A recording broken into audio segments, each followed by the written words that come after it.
Hello friends. आज भगवान श्री कृष्ण की पूजा हुई है। रात में उनका जन्म हुआ था, कल रात को, और आज सुबह में इस घर में पूजा हुई है।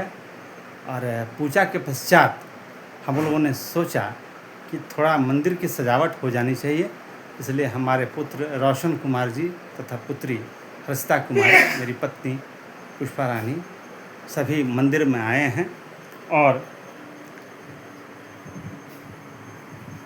मंदिर की सजावट हेतु उपस्थित हुए हैं। ये थोड़ी सी लड़ियाँ लगाई गई हैं जो श्री कृष्ण जी के आगमन के उपलक्ष्य में मंदिर को सजावट के रूप में दिया गया है। माँ दुर्गा की प्रतिमा है, रिद्धि सिद्धि हैं और सभी देवी देवता हैं। और इन्हीं के सामने कृष्ण जी की पूजा के साथ की गई है। आप देख सकते हैं कृष्ण जी को ऊपर में रखा गया है बाल गोपाल के रूप में और विधिवत पूजा की गई है। आज ऐसा मनाया जाता है कि जन्म हुआ है पिछली रात को भाद्र के अष्टमी में, भाद्र मास के अष्टमी में, और कृष्ण के आगमन इसलिए हुआ कि पृथ्वी पर जब क्रूर राक्षसों का साम्राज्य बढ़ गया था, तो ऐसी स्थिति में भगवान का अवतरण हुआ और उन्हें धीरे धीरे अपनी बाल लीलाओं तथा अन्य क्रियाओं से लोगों को राक्षसों से मुक्ति दिलाया। और सभी जानते हैं कि उनका जन्म मथुरा में हुआ था और इनके माता पिता उसमें कारावास में थे। चूँकि कंस नहीं चाहते थे कि देवकी जो उनकी बहन थी उसके गर्भ से 8वां पुत्र हो जो उनके मरने का कारण बने। और जब उसे मालूम हुआ कि ऐसा हुआ है जन्म देवकी के गर्भ से, तो वह कारावास में आया। लेकिन इसी बीच वासुदेव बाल गोपाल कृष्ण जी को लेकर जमुना पार कर गोकुल ले आए और वहाँ यशोदा जी के यहाँ उन्हें छोड़ दिया और उनकी पुत्री को मथुरा ले आए, जहाँ कृष्ण ने यह समझा कि शायद यही देवकी का 8वां गर्भ है।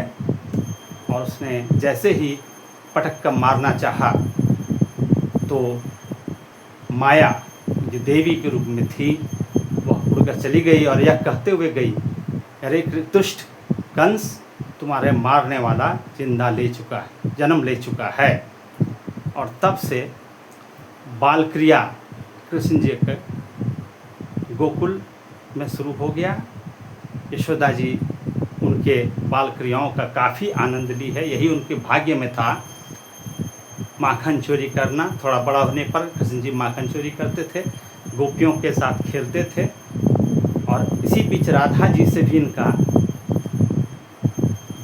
भेंट हुआ, राधा जी के साथ, और उनके साथ भी रासलीलाएँ किए।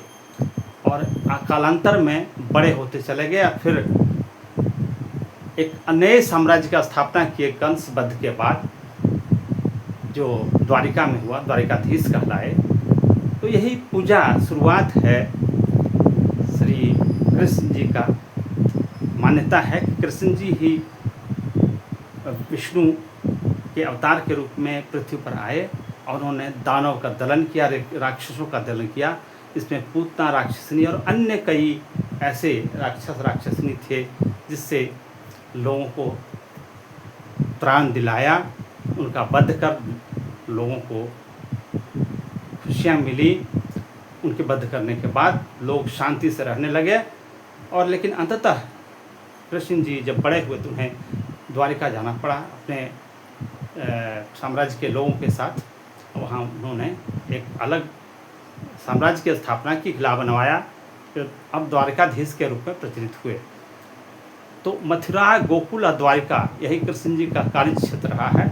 उन्होंने उपदेश जो गीता में दिया है कि कर्म करते रहना है, कर्तव्य करते रहना है, फल की चिंता नहीं करना है। यह महाभारत युद्ध के समय अर्जुन को उपदेश दिया था उन्होंने उसी का एक अच्छा उदाहरण प्रस्तुत किया है। उन्होंने स्वयं जब तक वो जीवन में रहे तब तक कार्य वे भी करते रहे, लोगों को भी प्रोत्साहित किए। तो ये बचपन का जो समय है उनका जन्म लेने का, उसे इस पृथ्वी पर लोग बाल गोपाल के रूप में, लड्डू गोपाल के रूप में मनाते हैं।